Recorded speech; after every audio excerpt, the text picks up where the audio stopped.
First, you have some time to look at questions 1 to 6.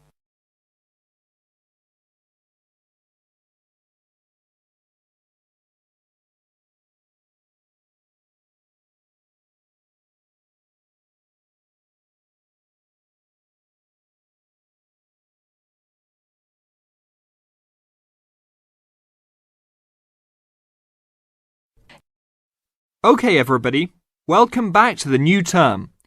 I hope you've all had a good break and that you're keen to start on your research project. What I'd like to do this morning is to give you a chance to ask questions about the project, requirements, ways of approach, how to get help if you need it. Today is informal. It may be already written on paper, but it's nice to have an opportunity to have it confirmed. So, any questions? Dr. Archer, is there a confirmed due date yet to hand it in? Yes, I can now confirm that it's 16th of July, not 15th as first advised. Okay? And what about the word limit? Well, there is some flexibility on this, but in general it's 8 to 10,000 words. Ah, I see. And you can choose your topic, anything from years 2 and 3. Yes? I still can't work out what I want to do it on. In that case, you should see your course tutor to agree on your final topic, and you should also be aware that there is special assistance available at the library on library resources if you need help on that. Can I just check on the deadlines for everything? Certainly. Look, let me write it on the board when each stage should be completed. First of all, you've got to work on your basic project outline, and that's due in to your course tutor by 21st of February. Which is only 2 weeks away, so you need to get cracking on that. Do we have to include a full reference list by then too? No, your reference list is due on 6th of April, which is 1 week later, so you have time to discuss this with your tutor. And when should we be doing the research? Well, that's over a 1-month period, essentially April to May. And the write-up? Well, you need to do quite a bit of research before you get going on your writing. So that's really May to July, with a due date for handing in on the 16th. Any more questions? Before you hear the rest of the conversation, you have some time to look at questions 7 to 10.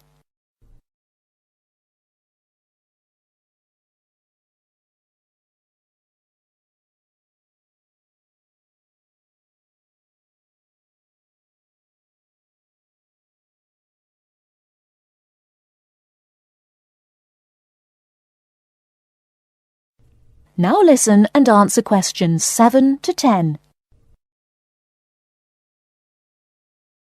Well, sir, just some advice really. It's about the research approach. Would you advise us to use some case studies? Well, Larry, I know these can be difficult to arrange sometimes, but I really feel they are of great benefit in this subject. You can always talk to your tutor if you're having difficulty. Yes? I've looked over some previous research projects that are in the library. Is that a good idea, sir? I heard... Okay. I don't think you should go through them in detail, especially at this early stage, or you might end up being influenced by them more than you realise. But yes, it really is about the best guide you can have to what's required to what's expected in this type of project. Sorry, Judy, I butted in on you. That's all right. It's just that I noticed one project was a joint one. They worked together as a pair. Is that a good idea? Yes, I remember that paper. Working in a pair can have some advantages, but to be frank, this is meant to be an individual project, so it's best to work on your own. About using subjects, is it okay if we use family members? Your own relatives? I don't see why not. They probably offer some advantages in terms of availability, although you need to guard against possible effects on your research outcomes. So, you can if you want. Perhaps you should discuss this with your tutor if you plan to use relatives, so you can approach it in the best way. Okay, thanks. Okay then. Well, I hope we've been able to sort out a few things. You're welcome to see me at any time, or drop me a note if you have any more queries. Fine, thanks. That is the end of part 1. You now have half a minute to check your answers.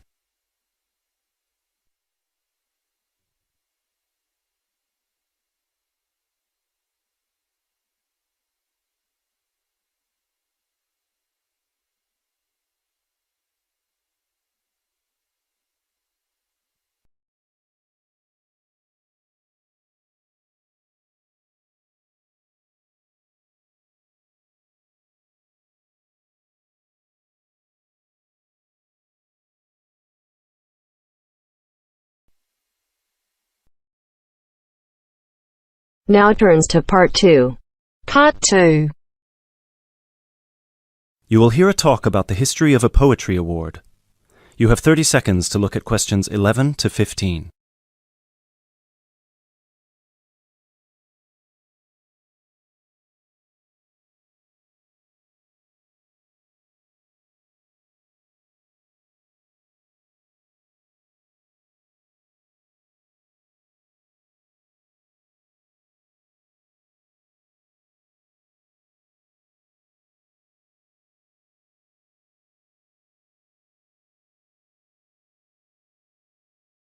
Hello everyone, and welcome to this year's award ceremony for the Antonia Watson Memorial Poetry Award.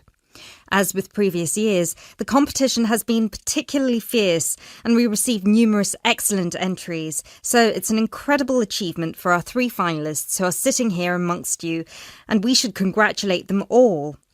However, as with every competition, there can unfortunately only be one winner, and we will be announcing them shortly.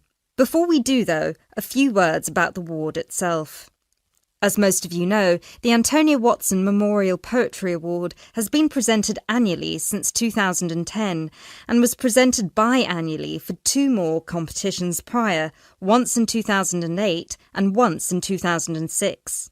It is entirely funded by Antonia Watson's very generous parents, who offer £1,500 to the author of the best poem on a topic announced at each previous award ceremony, as well as £500 to the first runner-up and £250 to the second, bringing the total up to £2,250. Now, a few words on Antonia Watson herself, without whom none of us would be standing here today. I briefly knew Antonia while at university, where we were flatmates for a year, and I'm afraid that any speech I give will not be able to do her justice, as she was the kindest, sweetest person I've ever met.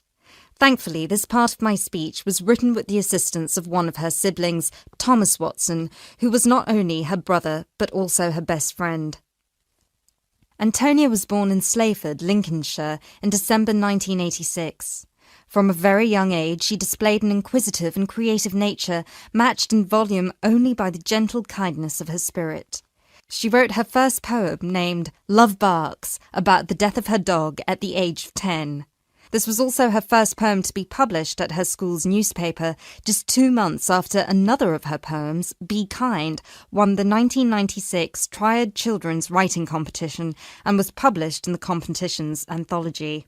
While her early forays into poetry were crowned with impressive success, Antonia unfortunately ceased to write for a few years following the death of her very dear grandfather, Peter William Watson, in 1999.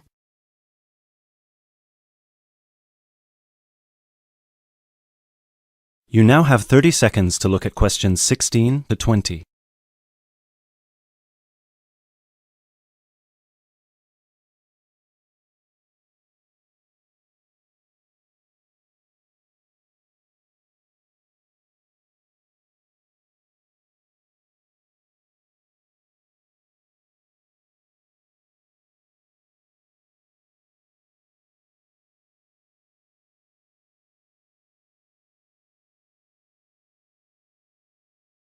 While her early forays into poetry were crowned with impressive success, Antonia unfortunately ceased to write for a few years following the death of her very dear grandfather, Peter William Watson, in 1999.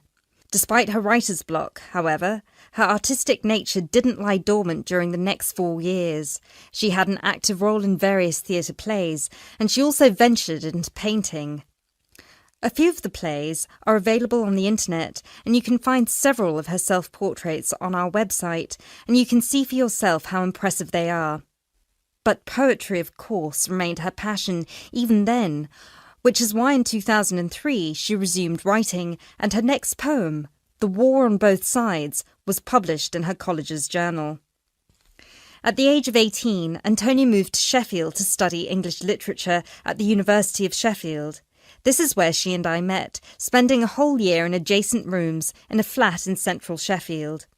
This is also where I met her good-natured, generous parents, Mr. and Mrs. Watson, who came to visit her regularly and always treated me like a daughter as well.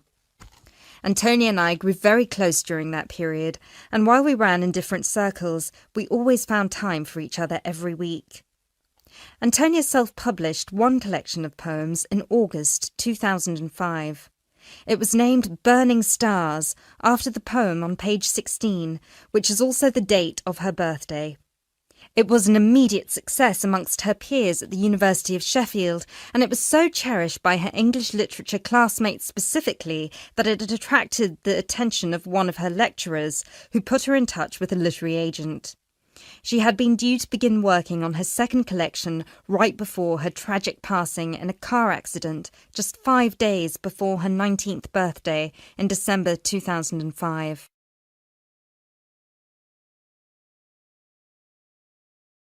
Antonia was always interested in societal shifts and how they affect humanity as well as the environment, and this award was designed to reflect her faith that regardless of what we do, we are all inherently good.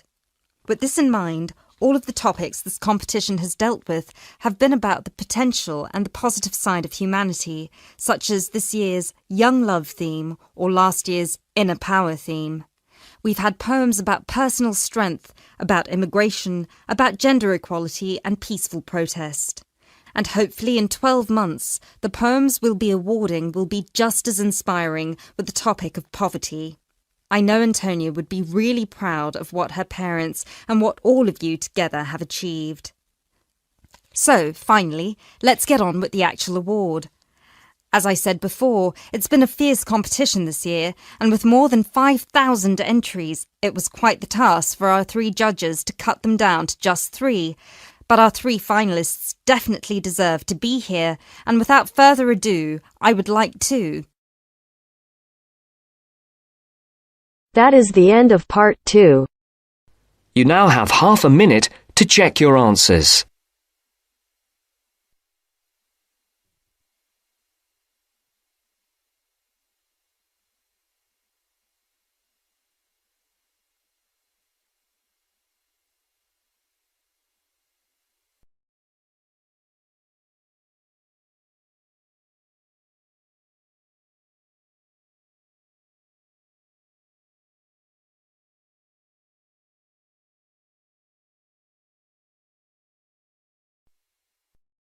Now turns to part 3. Part 3. You will hear a conversation between 2 students who will discuss a project they're working on together. You have 30 seconds to look at questions 21 to 27.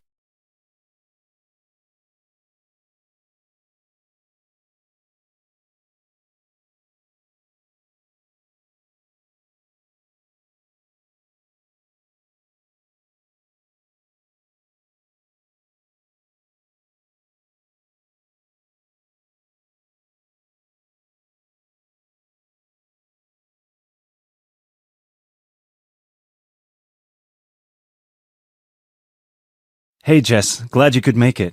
We've got a lot to discuss. Hi, Matt. Yes, sorry I'm a bit late. I did bring all my notes with me. Yes, me too. Where shall we start? Well, I think it would be a good idea to clarify our objectives just one more time. Yes, good idea. Okay, here we are. We need to record, photograph, and identify the plant species in 10 1-square-meter plots. Does it say anything about where these plots should be and how they should be laid out? Ah, here it is. It says that all the plots need to be no more than 10 meters apart.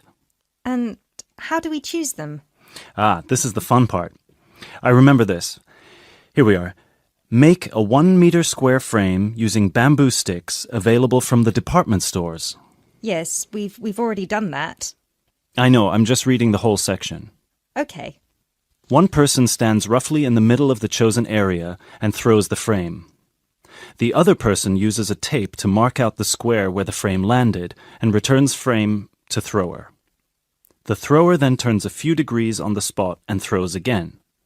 The thrower must turn slightly after each throw and vary the force of the throw until after the 10th throw they are pointing in almost the same direction as the first. That sounds a bit complicated. That's only because it's all in writing. It's just a simple throw, turn, throw, turn, throw, turn until we have 10 squares. And I guess you want to do the throwing. Well, if you don't mind. I'm sure you'll be more accurate at marking the squares. Yes, I am sure I am, and I'm sure you've got a stronger throwing arm.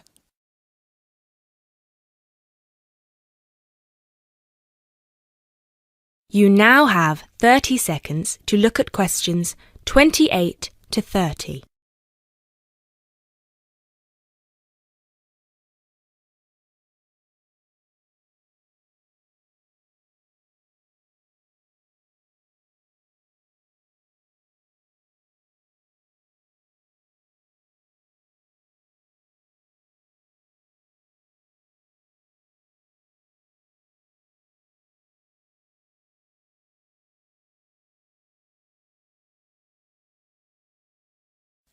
Okay, good. We've got that sorted. Now we need to decide where to go. Yes, I've been thinking about that and I've brought the map. Ah, well done. I forgot mine. Now, I've identified 3 possible locations, but they've all got some disadvantages. Okay, fire away. Well, the area around this lowland marsh could be interesting. There'll be a lot of interesting water plants here. Looks good, but what's the problem? Mainly that it's already a designated nature reserve, and I think there's already been a lot of research done here. Ah, I see. Well, I'd rather do something that's new and can be useful. I agree. That's why I identified this area further west. See, here, behind the beach. Oh yes, I see. That area there, where it's flat, but quite high. Exactly. If you look a bit further inland, you'll see that there are hills which will protect that area from strong north winds. I see. Excellent. But what's the problem? Just that it may not be very interesting. We know that the geology there is not conducive to a wide variety of plants. I agree. So what's your last idea? Well, I think this one is a bit of a winner, although I did want to show you the other 2. Look up here, on the north coast.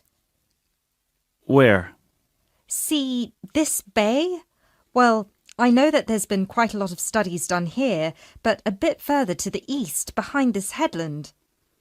No one has ever looked at that. Well, I certainly couldn't see any studies. That is interesting. And the plant life could be a bit different because of the shelter from the wind the headland provides. Exactly. Brilliant, Jessica. That's a great idea. We'll go there. Thanks. Now all we have to decide is when is a good time. That is the end of part 3. You now have half a minute to check your answers.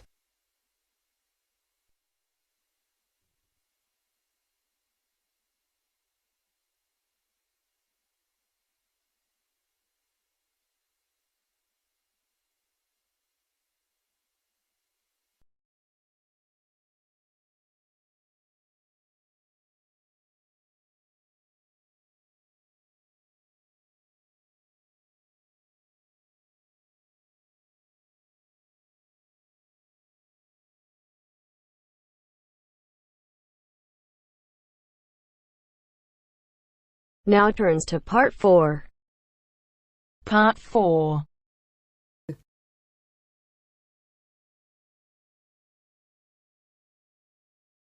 You'll hear a talk given by a foreign correspondent. First, you have some time to look at questions 31 to 40.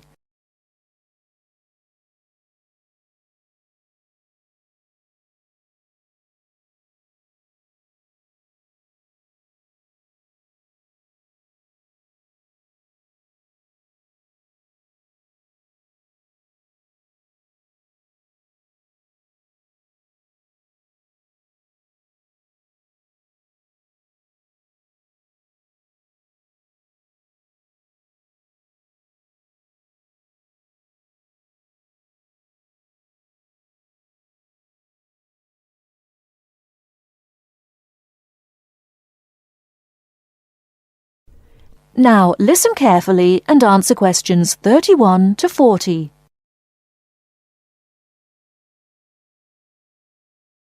Good evening. As I assume most of you are already aware, I have been asked to come here and talk to you, essentially give you a quick overview of the life of a foreign correspondent, along with a few tips on how to become a successful international reporter yourself, should this be a career choice you elect to pursue. So let me start by this.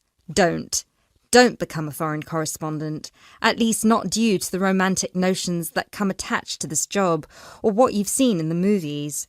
Being a foreign correspondent does not mean exotic adventures. It doesn't mean finding yourself at the heart of the action and putting yourself in danger to inform the world.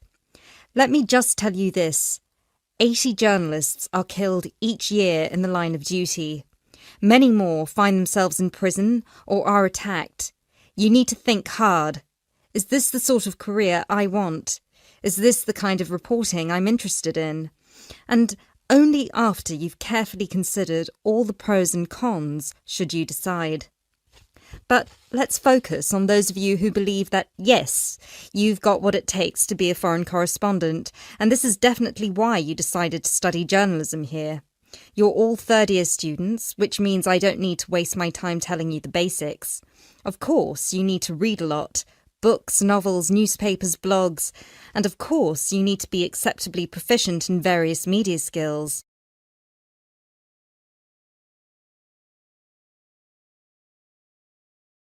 But what is it that's going to separate you from normal journalists and reporters? There are 4 things that'll make you different. The first thing is your experience of the world. You can't call yourself an international reporter unless you've been around and seen different places and different cultures.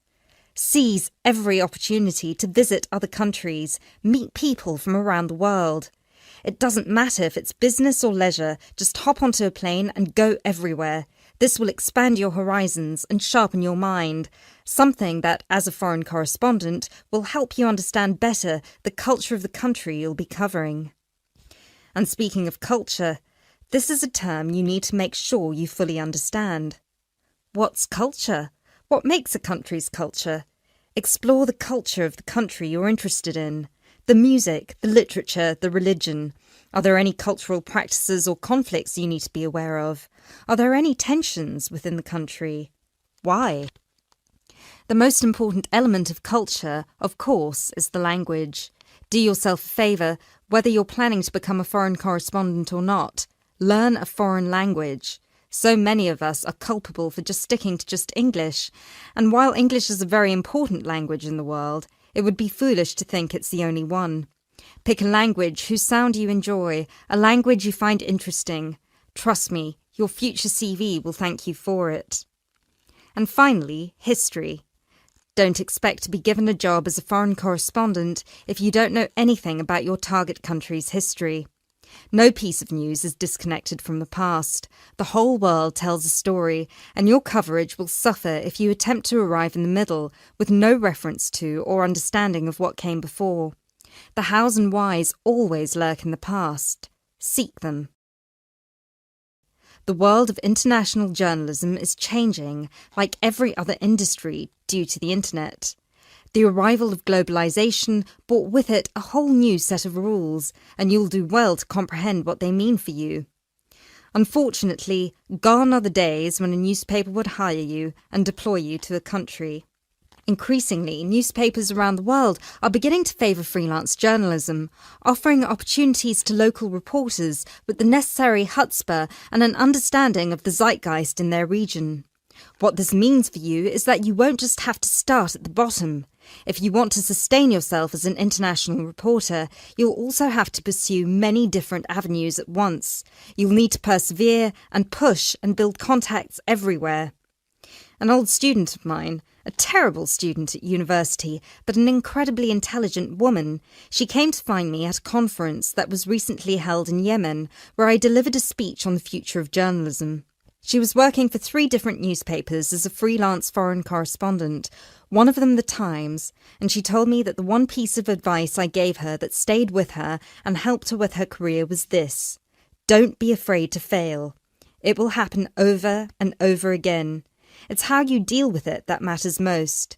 So keep this with you, this one piece of advice. Oh, and don't forget, your passports need to be kept current at all times. Thank you very much for listening.